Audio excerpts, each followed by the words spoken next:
এই কুকুরটি রোজ ব্যাংক লুট করে কিন্তু কখনো ধরা পড়ে না। সে সোজা কাউন্টারে উঠে ম্যানেজারকে একটা নোট দেখায় যাতে লেখা থাকে তোমার হাতে মাত্র 1 মিনিট সময় আছে, সব টাকা এই ব্যাগে ভরে দাও, না হলে বোমা ফেটে যাবে। ভয় পেয়ে ম্যানেজার দ্রুত ব্যাগটি টাকায় ভর্তি করে দেয়। কুকুরটি দ্রুত টাকা নিয়ে ব্যাংক থেকে পালিয়ে যায়। ম্যানেজার আর গার্ড কুকুরটির পিছু নেয় কিন্তু তারা বিশ্বাসই করতে পারে না একটা কুকুর তাদের ব্যাংক লুট করেছে। বাইরে একটা গাড়িতে তার দুজন সঙ্গী অপেক্ষা করছিল।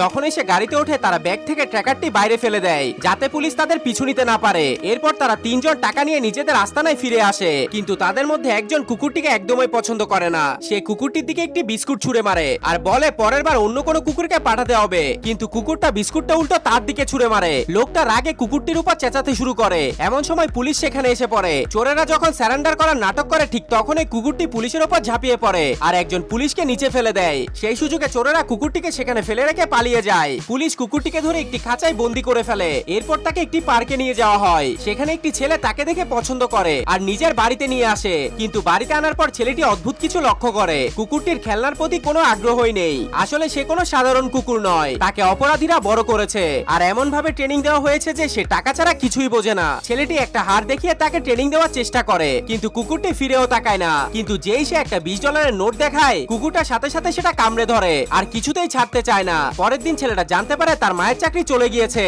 ছেলেটা মন খারাপ করে বসে থাকে কিন্তু কুকুরটা সব বুঝতে পারে। সেই রাতে সে চুপি চুপি বাইরে বেরিয়ে এক রেস্টুরেন্টে যায়। এরপর চুপিসারে এক মহিলার ব্যাগ থেকে টাকা চুরি করে নেয়। ফেরার পথে সে এক ভিখারিকে কিছু টাকা দিয়ে সাহায্য করে। ভিখারি আনন্দে গান গাইতে শুরু করে কিন্তু সেই সুযোগে কুকুরটি পুরো টাকার বাটিটি নিয়ে পালিয়ে যায়। পরের দিন ছেলেটি তাকে ডাক্তারের কাছে নিয়ে যায় কিন্তু সেখানেও কুকুরটি ডাক্তারের মানিব্যাগ হাতিয়ে নেয়। এরপর কুকুরটি একটি বড় পরিকল্পনা করে। সে একটা ক্যাশ ভ্যানকে টার্গেট করে। সে চুপচাপ ভ্যানের নিচে লুকিয়ে পড়ে আর যখন গার্ডরা টাকার ব্যাগ মাটিতে রাখে কুকুরটা তা মুখে নিয়ে পালিয়ে যায়। তারপর সেই টাকাগুলো একটা গাছের নিচে লুকিয়ে রাখে। এরপর ছেলেটিকে সে গাছের কাছে নিয়ে যায়। মাটির নিচে অত টাকা দেখে ছেলেটা অবাক হয়ে যায়। ছেলেটি বুঝতে পারে কুকুরটি এসব কিছু তার পরিবারকে সাহায্য করার জন্য করেছে, তাই সে খুশি হয়ে তার সাথে হাত মেলায়।